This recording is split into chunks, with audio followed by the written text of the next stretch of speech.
तो कैसे हो सभी। आई होप सभी अच्छे होंगे। तो दोस्तों, आज मैं जिस टॉपिक को लेकर आपके सामने उपस्थित हुआ हूँ वो है ज्वाइनिंग टाइम रूल।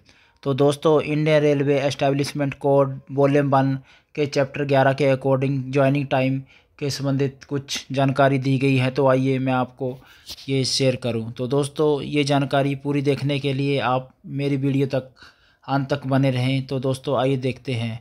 1101 जो हमारा पैरा है वो है एक्सटेंड और application. Joining time shall be granted to railway servant on transfer in public interest to enable him to join the new post either at the same or a new station. तो दोस्तों, इसके according joining time तभी आपको admissible होगा यदि आपकी join transfer जो है वो पब्लिक इंटरेस्ट पे हुई होगी।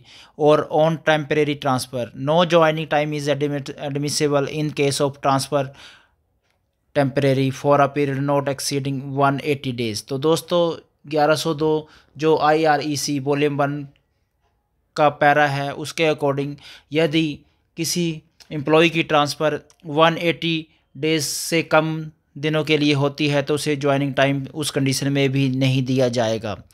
और दोस्तों, 1103 जो है on discharge for taking appointment at another station. तो railway servant who are discharge due to reduction of establishment from one railway office and posted to another railway office shall be entitled to joining time if the order of appointment to the new post are received by them while working in old post. If they are appointed to the new post after being discharged from the old post, the period of break may be converted in joining time without pay by the head of department provided that the break does not exceed 30 days and the railway servant has rendered not less than 3 year continuous service on the same date of discharge. तो दोस्तों, इसमें जानकारी दी गई है कि on discharge of taking appointment at another station. तो यदि आपकी किसी दूसरे स्टेशन पर अपॉइंटमेंट होती है तो उस केस में आपको 30 डेज से ज़्यादा joining time head of department के द्वारा नहीं दिया जा सकता। 30 डे के अंदर ही आपको हेड ऑफ डिपार्टमेंट द्वारा ज्वाइनिंग टाइम दिया जाएगा।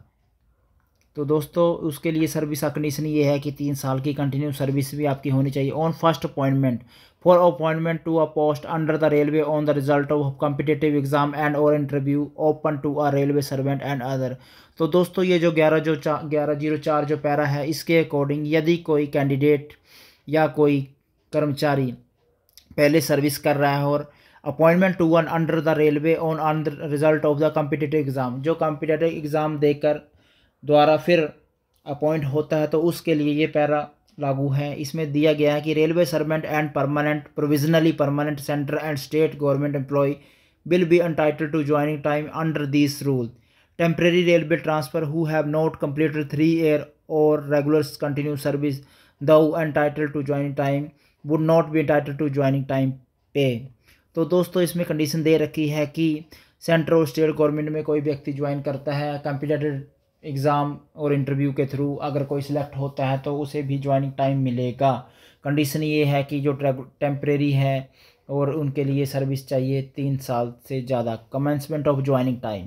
तो दोस्तों, एक सब बड़ा क्वेश्चन ये रहता है कि ज्वाइनिंग टाइम कब से शुरू होगा और कब तक मिलेगा। तो इस 1105 पारे में ब्रीफ में बताया गया है कि the joining time shall commence from the first of day of relinquishment of charge of the old post if charge is made over in the forenoon or the following date if the charge made over in the afternoon। तो दोस्तों, इसमें बताया गया है कि the joining time shall be commence from the date of the, जिस दिन आपने वहाँ पे चार्ज छोड़ा है वहाँ उस दिन से लेकर ओल्ड पोस्ट से चार्ज स्टार्ट होता है और forenoon और following date if the charge sheet made time and place from which joining time calculated।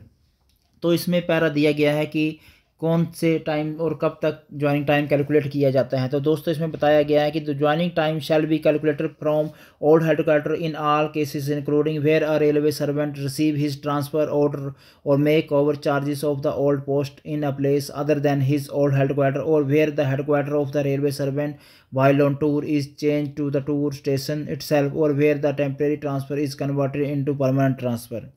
तो इसमें कंडीशन दे रखी है कि जहाँ हेडक्वार्टर चेंज होता है और ट्रांसफ़र होती है, टेम्परेरी ट्रांसफ़र जो परमानेंट में कन्वर्ट होती है, तो उस दौरान भी आपका ये जो है टाइम वो कैलकुलेट किस तरह प्रकार से होता है, जो 1106 में बताया गया है। Amount of joining time admissible, not more than 1 day joining time shall be allowed to a railway servant to join a new post within the same station or which does not involve changes of residence from one station to another. तो दोस्तों इस पैरे के अंतर्गत ये दर्शाया गया है कि आपको जो ज्वाइनिंग टाइम है वो मिलेगा लगभग 1 दिन का, यदि आपकी ट्रांसफ़र सेम स्टेशन और नज़दीकी स्टेशन पे ही होती है। और ज्वाइनिंग टाइम ऑन ट्रांसफ़र, तो joining time on transfer in the case of involving transfer from one station to another and also involving change of residence, the railway servant shall be allow joining time with reference to the distance between on old headquarter and the new headquarter by direct route and ordinary modes.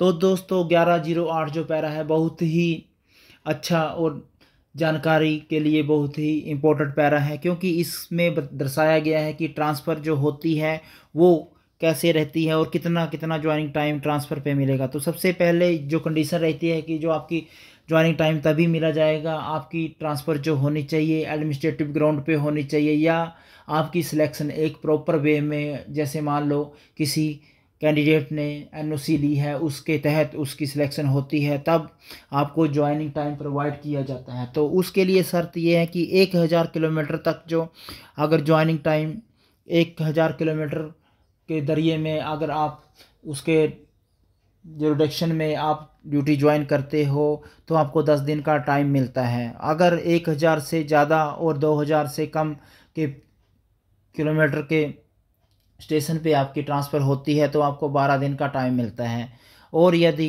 2000 kilometre से ज़्यादा है तो आपको 15 दिन का time मिलता है। लेकिन इसमें शर्त ये है, अगर यात्रा जो ट्रांसफ़र है, ट्रांसफ़र के दौरान जो यात्रा करी गई है वो हवाई यात्रा करी गई है, तब आपको केवल 12 दिन का ही ज्वाइनिंग टाइम दिया जाएगा। तो दोस्तों ये तो था ज्वाइनिंग टाइम के लिए डिस्टेंस। तो इसके बावजूद मैं ये बता दूं आपको, ज्वाइनिंग टाइम के लिए जो डिस्टेंस है वो सबसे शॉर्टेस्ट रूट ही देखा जाता है। यानी कि ये नहीं है कि मान लो आपकी ट्रांसफ़र यहाँ से कहीं दूसरे ऐसे कोई डिस्ट्रिक्ट कोई स्टेट में होती है, वहाँ पे 2 अलग अलग रूट से ट्रेन जा रही है, और तो आप ये नहीं है कि अपनी सुविधा के लिए लॉन्गेस्ट रूट चूज करेंगे। जो शॉर्टेस्ट रूट होएगा उसके अकॉर्डिंग ही आपको ट्रांसफ़र का बेनिफिट दिया जाएगा, जो आपके ये जो किलोमीटर है कैलकुलेट किए जाएंगे।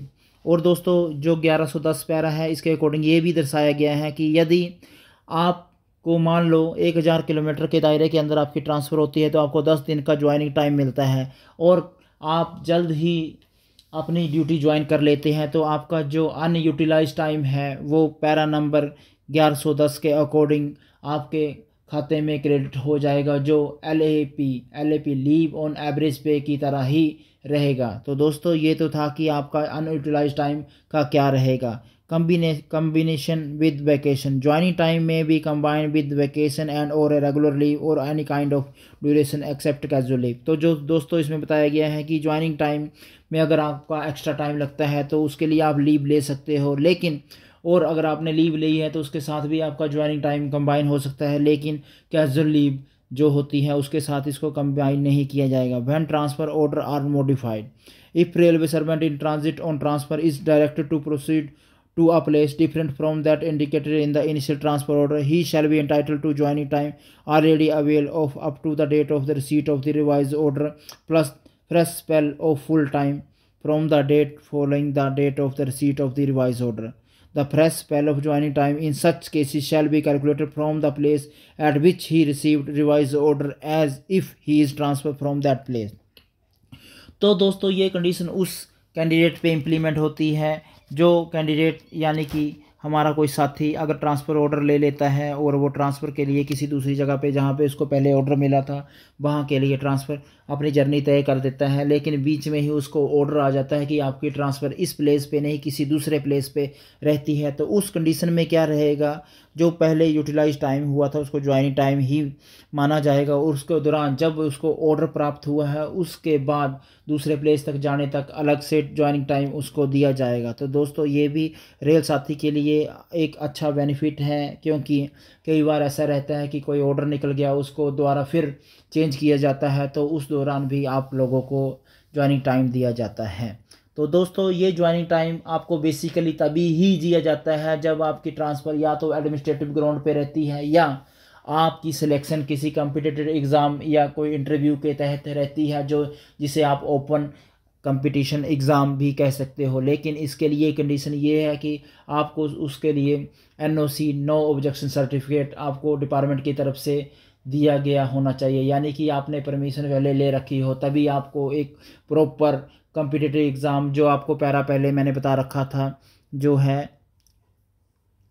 1104 उसके अकॉर्डिंग आप फुलफ़िल करते हो। तो दोस्तों मेरी वीडियो को अंत तक देखने के लिए आपका बहुत बहुत धन्यवाद, और यूं ही मेरी इस चैनल के साथ बने रहें और ऐसे और वीडियो को देखते रहें, और ज़्यादा से ज़्यादा मेरे इस वीडियो को लाइक शेयर करें। धन्यवाद।